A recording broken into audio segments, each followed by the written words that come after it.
pessoal, tudo bom? Sou o professor Luiz e hoje daremos continuidade no nosso curso de Código de Defesa do Consumidor, tratando ainda sobre as práticas abusivas, lá previstas no artigo 39 do Código de Defesa do Consumidor. Vamos recapitular um pouco do que já vimos. Na última aula, a gente viu que a proibição de venda casada, né? Então nós vimos os 3 primeiros incisos. Ela tratava da venda casada, essa proibição de venda casada, a proibição de ocultar mantimentos, ocultar produtos para não vender a um consumidor, e ainda aqueles produtos que são enviados ao consumidor sem a solicitação deste, são consideradas amostras grátis.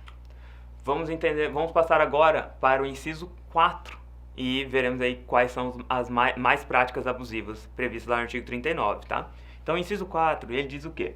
Prevalecer-se da fraqueza ou ignorância do consumidor, tendo em vista sua idade, saúde, conhecimento, condição social, ou ainda para poder impingir-lhes, né, produtos ou serviços, para poder vender a eles ou poder acabar um tipo de coação ali, essa venda desse produto ou o fornecimento desse serviço. Um exemplo muito comum desse tipo de prática são aquelas empresas que acabam por obrigar um idoso pensionista, né, aposentado, a fazer um empréstimo. Então aproveita da falta de conhecimento dessa pessoa, né, para poder fazer um empréstimo consignado, por exemplo, com altas taxas de juros, né, com práticas ali abusivas dentro daquele contrato, porque o consumidor nessa condição sequer entende desse contrato. Ele está necessitando do dinheiro, então a empresa ela se favorece dessa necessidade para poder fazer essa venda de um empréstimo consignado, por exemplo. Inciso 5. Exigir do consumidor vantagem manifestamente excessiva. Então, o que acontece? O fornecedor ele não pode exigir do consumidor qualquer tipo de vantagem exagerada, né, em uma relação de consumo, em um contrato, por exemplo. As cobranças, isso a gente vê muito nas cobranças por serviços não contratados. Por quê?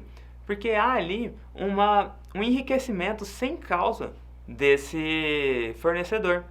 Então, o fornecedor ele está cobrando um serviço do consumidor que o consumidor não contratou e que não solicitou, ou ainda um serviço que sequer ele é fornecido ao consumidor, mas está sendo cobrado.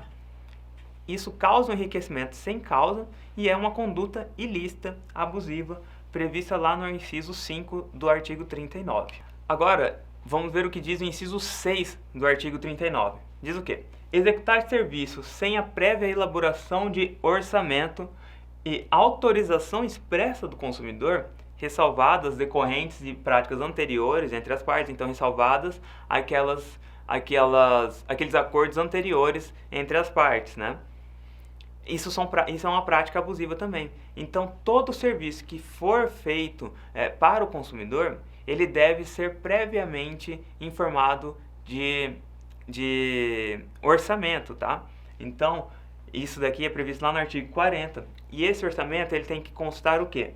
Preço de mão de obra, material a ser utilizado, forma de pagamento e a data da entrega, além de qualquer outro custo necessário. Então, vai haver ali uma reforma de uma casa ou a construção de uma casa, né? A empresa contratada ela deve informar qual material será utilizado, qual o preço, né, dessa mão de obra, a forma de pagamento, então como que o consumidor vai fazer esse pagamento à empresa que está construindo, e ainda a data da entrega, além de qualquer outro custo. Então qualquer outro custo possível dentro dessa obra, ela é necessário estar constando já lá no seu orçamento. Inciso 7. Repassar informação depreciativa referente a ato praticado pelo consumidor no exercício de seu direito. Então, o fornecedor, ele de forma alguma pode depreciar ou pode causar um constrangimento ao consumidor por este consumidor ter buscado seus direitos. Por exemplo, um fornecedor ele jamais pode expor um consumidor que entrou com um processo.